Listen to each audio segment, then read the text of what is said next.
Hey guys, welcome back to the Gloria Living channel. My name is Hannah and today we are outside in this beautiful Tennessee weather and we are planting strawberries. So come along with me. I'm going to tell you a few basics on planting strawberries to get you off started with success. Okay guys, let's check it out.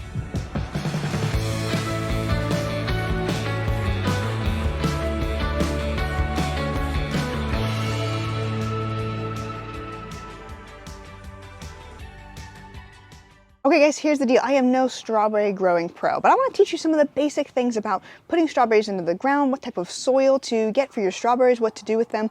That way you can get started off successfully with your strawberry growing season. So it is still March. It is the perfect time to get our strawberries in the ground and get them going, okay? So behind me, I have our strawberry planters that are all ready. I'm going to tell you a little bit about the soil. I'm going to tell you a little bit about ordering strawberries, and then I'm going to show you how we're going to plant them because we have a lot to get in the ground. Okay, so I'm just going to go over this in a really quick, basic way. As far as soil goes, we did a video on mixing soil and we fit really the same soil mix into all of our buckets that we'll be growing in this year.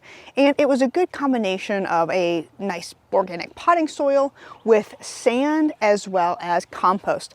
Strawberries like a loamy soil. If you're looking for a loamy soil, my way of doing that is just by adding sand. Now, be careful. If you have a very clay-like soil and you're growing them in the ground, adding sand to clay can cause trouble and cause actually the clay to get kind of tougher. But compost and clay are a good way of loosening up your clay. But sand mixed with compost, mixed with potting soil can really help make a lighter soil and give you good drainage. I don't think that sand hurts in this type of setting where you have the compost and the potting soil. It's going to help it. So we have a good mixture of compost, sand, and potting soil in here. We did a video on that. There's no perfect ratio, but not tons of sand because we still want to give them nutrients, but enough to make it somewhat of a good light or soil. Think drainage. You do not want your strawberry plants, especially growing in pots, to get so bogged down with the moisture because it's not draining well that the roots rot. So that's the reason why you want good drainage. And so there's a few ways of getting that. In our buckets, we have holes in the bottom to help them drain. And like I said, adding sand to the potting mix and the compost helps the drainage do better. Well guys, when it comes down to picking strawberries, what are your two big options as far as varieties? And there is a third option, but the most popular are going to be everbearing and June bearing. So you're going to decide whether you want a June bearing or an everbearing strawberry. So what would be the difference between those? Well, the June bearing are kind of what they sound like. They bear their fruit in June, and and most of it is coming right at one time in the season. You're gonna have a few weeks all summer long where they are producing like crazy. And those are great for if you wanna make a lot of jams or preserving them in some way that you wanna get it all done at once. If you want to be able to harvest lots of berries throughout the season, everbearing, like they bear forever, in a way you can remember it that way, they continue to bear fruit. There are other ways of keeping them so you can preserve them later if you wanna just do everbearing and also still do jams. Just because you do everbearing does not mean there's no way in preserving them or making jams. All right, so what you can actually see next to me is a bucket of strawberry plants. So I had intended to buy bare root. Bare root is really the main way people purchase strawberry plants. It's the most cost-effective way. You can also buy them in pots in a nursery, but they are going to be more expensive, but you may be able to bear fruit easier that first year. Bare root is most likely going to take a year to get established. It's also recommended that you snip the fruit the first year, something I probably would not do just because of my impatience, but not because of being a good gardener.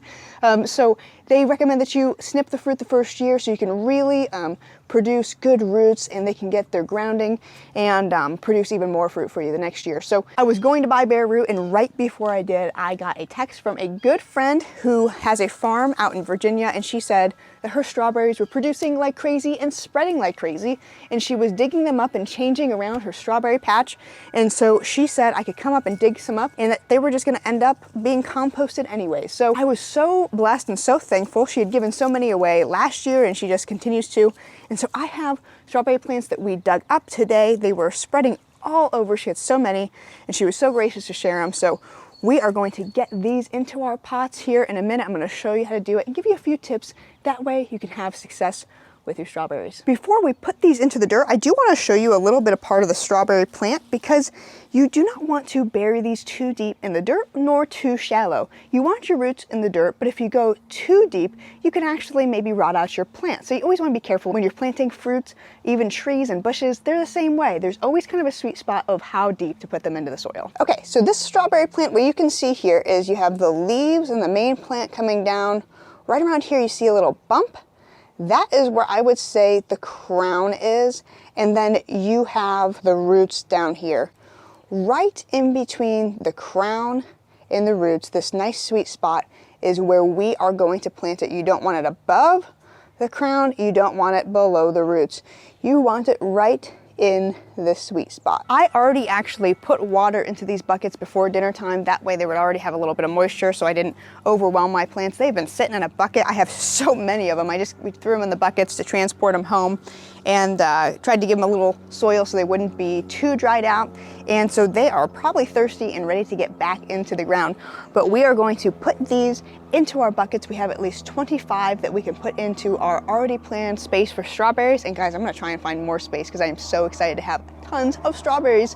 And my good friend, this is, if you can find a friend who has strawberries that are sending out runners, who's willing to give you some, that is really a great option. She was saying she gave some last year and they were still bearing the first year after being transplanted for her friends. So this is really, I think, a great option if you can find somebody around you who has extras that they're getting rid of. So I'm excited, I feel so blessed, and I'm so thankful to my friend, and we are gonna get these in the soil. Okay guys, hope you can hear me. Somebody started mowing the lawn and there's a plane going above. So here we go. There is, what you can see here is what I was talking about. This beautiful bump here, this crown and the roots. You can kind of see, the nice thing about these ones, you can see where they came out of the dirt. And we're gonna put them and plant them here in our bucket. Give them room here to get these roots in. There's some parts that can be taken off here. And there we go. Perfectly planted, perfectly ready to start growing and getting big and tall and producing beautiful, beautiful berries. Well guys, I'm gonna continue planting all these strawberries and I am so excited. I think we're gonna get a ton this year. My friend from these bushes last year got 15 gallons from all her strawberries. So these are great producers. I'm so excited to get some for our family and enjoy some super, super yummy strawberries. I know my kids are gonna absolutely love them. We're super excited to really start enjoying some delicious strawberries. Well, thank you guys for watching this video. I hope you enjoyed it.